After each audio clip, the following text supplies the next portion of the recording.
Hey, today I want to talk about how to measure content ROI. There are a few points I'm going to make today. We'll kind of talk through them piece by piece. Thanks for watching, by the way. It's nice to see you. It's nice to be being watched. I appreciate it. Hopefully this is informative and helpful for you as you think about how to make these measurements of content ROI. And this is really designed for people who are running content or running brand or running marketing teams and know that they need to produce content and that is sort of tangled up with the overall success of marketing in general, but maybe need to make the case for it because it's not enough to just say, oh yeah, we need to do content. We have this intuitive sense of it. I think sometimes we as marketers make the mistake of saying that we just need to do it and we don't need to measure it. So what I'm going to do is I'm going to start out with some more general comments on that theme. And then I'm going to talk about sources of ROI, sources of value for content, what you can measure, and some strategies for how to measure those things, which is also helpful to know if it's working or not, that you have some data that tells you whether it is actually having an effect, even if it's not direct. So the first thing I want to say is, and I'm going to put up a banner for this, content is hard to measure. And it's definitely harder than ads, for example. People spend a lot of time thinking about ads. They can run tests. They can take advantage of all of these complicated measurement tools. There are whole industries and companies devoted to getting better ad performance and thinking about all those things. Content doesn't have that. And part of the reason is that content is, in some sense, a little more tangled up with what is our positioning, what is our messaging. We can't get better content performance by running an A/B test with two different types of copy. We can't get information about what's resonating with visitors by turning things on and turning things off and turning up spend here and turning down spend here. The only way that we can think about and establish a content program is by engaging with these more deeper questions about what ideas are we trying to talk about? Do they resonate with visitors? Do we have the right product? Are we explaining it well? All these really deep marketing questions. And so content is hard to measure, partly because it touches on very deep marketing questions. I'm going to show that one here too. So that's important to keep in mind. It's never going to be the same as our ad performance or our outbound performance or other things like that, because the content embeds your ideas and your distribution and your brand and all this other stuff. Okay, great. So now that I've said that, I'm going to put up another banner, which is, but we have to try. Content marketers need to be accountable somehow. And let's put that up. Okay.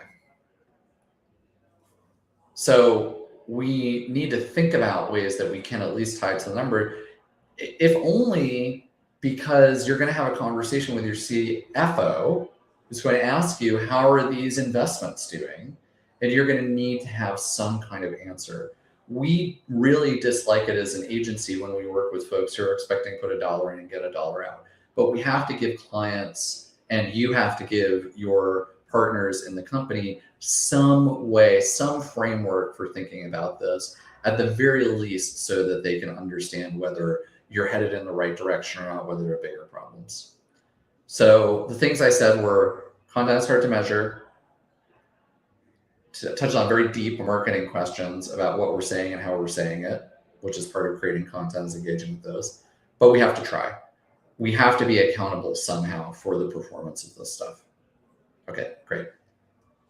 Let's talk about some methods for thinking about this ROI. And we have an advantage here insofar as content touches customers and prospects in so many ways and in so many places. Almost everything you do that's not an ad is content. So there are lots of places that we can look for where it's working, where it's not working. Is it valuable or not? Okay. So the most boring place to look for the value of content is going to be, let me share my screen,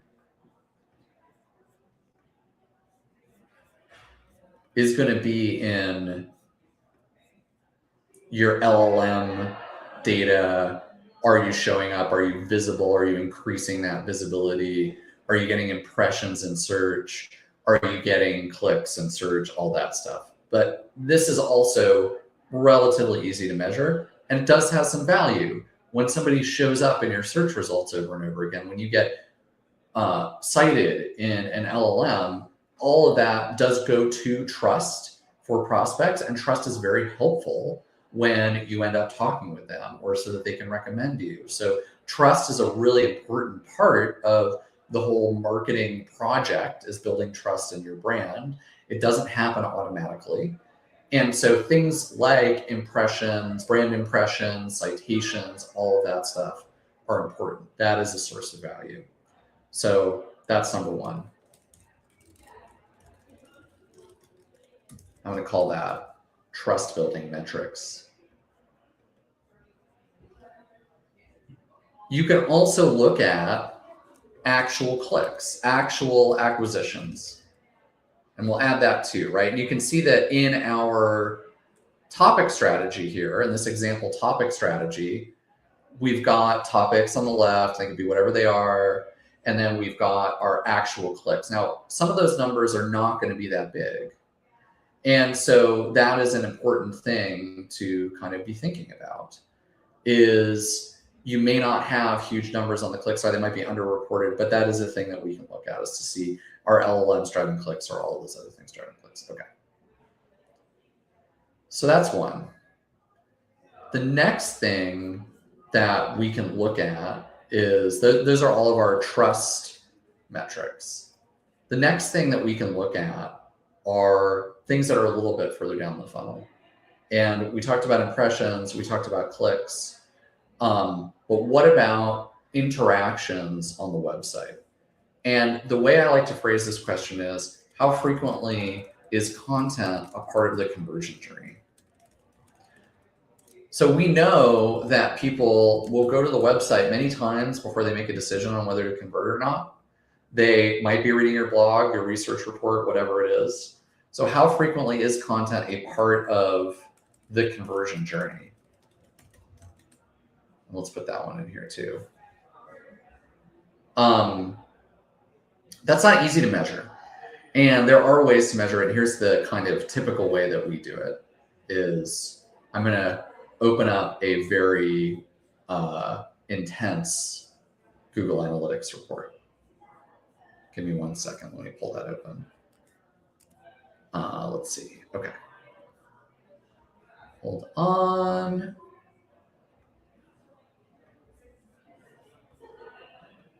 So imagine that, still can't see my screen. Share this tab instead. Okay. You have different groups of users on your site.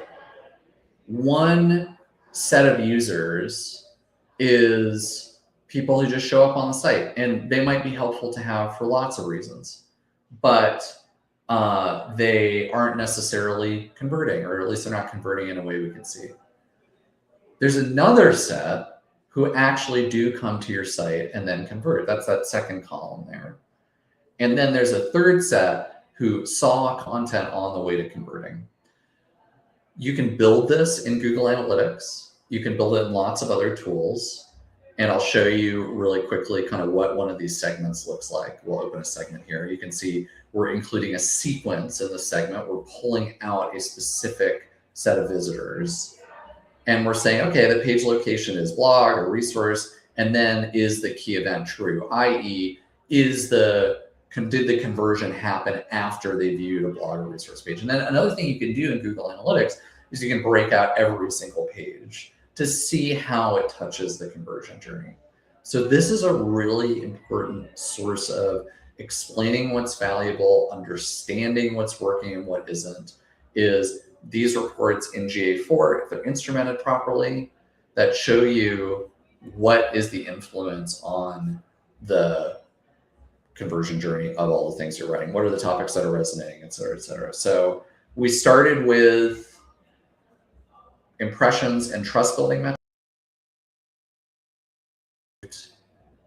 Myself instead of my screen share. Started with impressions and trust building metrics. We talked about actual acquisitions of traffic to the site. That's another place that can be helpful.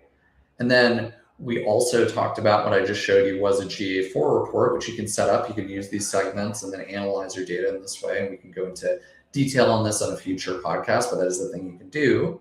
How frequently is content a part of the conversion journey? And for most of our clients, about half of conversions touch content. And when I say content, I mean not like product and solution pages, but like blogs or white papers or resources or sometimes webinars or other things on the way to converting. So that's another one. And then as you continue down the funnel, there are other things that we can look at too. So I'm going to share this other report with you. And let's hold on one second. That's not the right one. Oh, lost connection to my screen share audio. I think that's okay. I'm hoping y'all can still hear me. All right. So if I share my screen again and I say, share this tab instead. Other things that we look at, and by the way, here's what that looks like, that influence report can look like. You can see, pull out all the individual pages, and then you see how often do users see the content before the conversion. And usually it's a pretty significant amount of the time. But then you can also look at things like, okay, and will a page on our site send somebody to an intent page or two, even if they don't convert? So what I just showed you was, did they actually convert? Was content actually part of the conversion journey? Another thing I'm showing you is content on the way to viewing a product page or learning more about the product or it's some kind of engaged visit?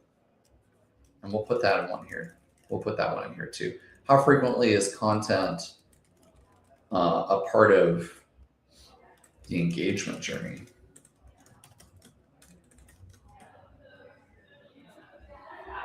So that's another place that you can look for kind of different view on this. Okay.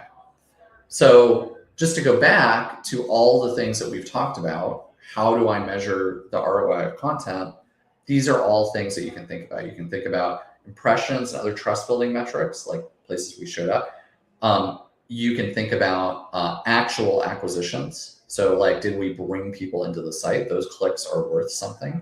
You can think about how frequently content is a part of the journey for people who convert. You can think about how frequently is content a part of the journey for people who just engage, who read product pages and maybe then go away and come back later, or they go away and come back on a different browser, or they tell somebody else on their team, or they recommend it, or they use it. All these other things that can happen that are hard to measure. The first things I said today. And then another place that you can look is, okay, we looked at all the stuff, top of the funnel stuff, medium funnel stuff. You can also look at what does it look like from a deals perspective. And this is a contacts feed, but this is HubSpot. You can spend a bunch of time kind of going through HubSpot and building this. But like, if I look at all the traffic that we get that can be related to content, what's coming from organic, what's coming from direct can often be something coming from an LLM or some other way in which we're not tracking. Referrals from other sites sometimes will relate to content. There's lots of work that you can do in HubSpot to really pull out the things that are actually acquiring things and acquiring conversions and that lead to sales, lead to deals. So we'll do actual opportunities.